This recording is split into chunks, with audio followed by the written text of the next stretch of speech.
Welcome to শিক্ষা সংস্থান।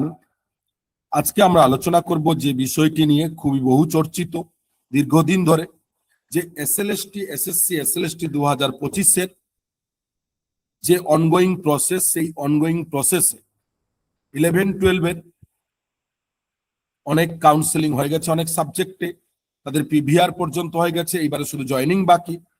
আবার অনেক সাবজেক্টের কাউন্সেলিং এবার হবে। 9-10 ডকুমেন্টস ভেরিফিকেশন শুরু 29শে জুলাই থেকে। যাদের বাকি আছে যে সাবজেক্টগুলো, এরপরে ইন্টারভিউ শুরু হবে। তো প্রত্যেকের প্রশ্ন যে এসএসসি এসএলএসটির বিভিন্ন রুলস রেগুলেশন গ্যাজেট নিয়ে অনেক কেস রয়েছে। তো এই কেসের ফলে বর্তমান সরকার এদের কি কোনো পরিবর্তন করবে? দেখুন, এসএসসি এসএলএসটির যে তৎকালীন 2025-এ গ্যাজেট রুলস ছিল, সেই রুলস অনুযায়ী কিন্তু বর্তমান সরকার সম্পূর্ণ রিক্রুটমেন্ট প্রক্রিয়াটি কন্টিনিউ করছে এবং কন্টিনিউ করবে। এখানে কোনো পরিবর্তন হবে না। যদি পরিবর্তন হয়, একমাত্র হাইকোর্ট এবং সুপ্রিম কোর্ট যদি অর্ডার দেয় কোনোভাবে কোনো কিছু পরিবর্তন করতে, তবেই পরিবর্তন হবে, না হলে কোনো পরিবর্তন হবে না।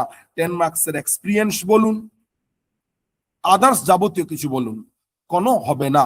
তবে একটি বিষয় অবশ্যই সকলকে কিন্তু ভাবাচ্ছে, যে বর্তমান সরকার 2026 সালের তৎকালীন 18ই মে যে গ্যাজেট পাবলিশ করেছিল এবং তা পরবর্তীকালে সেটাই রুলস আকারে এসছে, যে ওবিসি 7% রিজার্ভেশন থাকবে এবং ক্যাটাগরি 160-এর বেশি নয়, 66 ক্যাটাগরি যারা সেন্ট্রাল লিস্টে রয়েছে এবং 2011-র আগে পর্যন্ত ওবিসি ক্যাটাগরি ছিলেন, তাদেরই প্রত্যেক ক্ষেত্রে।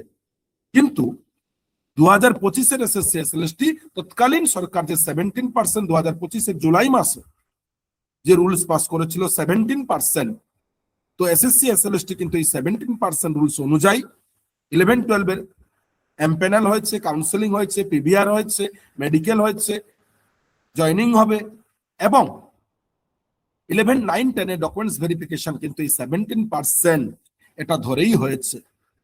এবং 29শে জুলাই ভৌত বিজ্ঞান, জীবন বিজ্ঞান, ইংরেজির ডকুমেন্টস ভেরিফিকেশন শুরু কিন্তু এই 17% ধরে। তাহলে এইবারে বিষয় এই নিয়ে কিন্তু কেস হয়ে গেছে। যে কেসটি কিরকম, এরকম হাইকোর্টে যে জেনারেল যারা, তারা বলছেন যে যেহেতু 7% বর্তমান রুলস, তাহলে 17% কেন?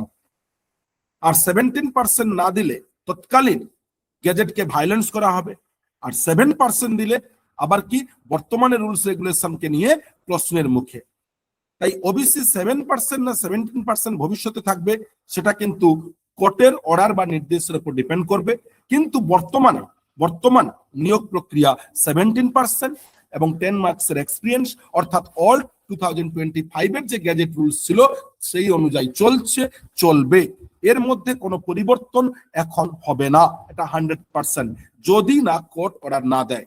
যদি হাইকোর্ট সুপ্রিম কোর্ট কোনো অর্ডার দেয়, কোনো চেঞ্জ করতে বলে, তবেই হবে, না হলে কিন্তু যেমন চলছে যে রুলস রেগুলেশনে সেটাই হবে। এটা আপনাদেরকে 100% কেসে আমরা বলছি, কোন রকম এইখানে কিন্তু কোশ্চেন নেই, শুধুমাত্র হাইকোর্ট সুপ্রিম কোর্টের অর্ডার। এটা কি হবে? দীর্ঘদিন ধরে কেস চলছে, প্রায় 1 বছর হয়ে গেল এই নিয়ে, কিন্তু কোনো কিছুই তো কোনো শুনানি হচ্ছে না, শুধু অবজারভেশন হিয়ারিং শুনানি চলছে, অর্ডার এখনো পর্যন্ত কিছু আসেনি। আগামী দিনে এই অর্ডার কি হবে না হবে সেটা নির্ভর করবে আগামী দিনে এই কেসের সিদ্ধান্তের উপরে। তবে একটা কথা বলবো, যারা 2025-এ এসএসসি এসএলএসটি কৃতকার্য হয়েছেন, যারা হননি, প্রত্যেকে কিন্তু আগামী দিনের জন্য আবার প্রস্তুত হন। কারণ এসএসসি এসএলএসটি 2025 রিক্রুটমেন্ট হয়ে গেলেও বিভিন্ন বিষয় নিয়ে প্রশ্ন চিহ্ন থেকেই যাচ্ছে। তাই কোর্টের অর্ডারে এই প্যানেল বা চাকরি পরবর্তী ভবিষ্যতে ক্যান্সেল হবে না, এমন কোনো গ্যারান্টিও কিন্তু কেউ বলতে পারবে না বা দিতে পারবে না। তাই নিজেকে সুরক্ষিত রাখার জন্য নতুন এসএসসি এসএলএসটি, যেটা ভবিষ্যৎ 2027-এ হওয়ার সম্ভাবনা প্রবল, তাই তার জন্য এখন থেকে প্রস্তুতি নিন, যাতে নিজেকে নিজের লক্ষ্যে পৌঁছতে পারেন।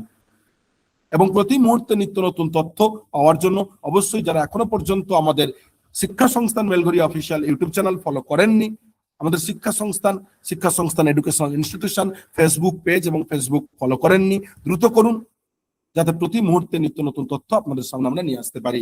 ধন্যবাদ।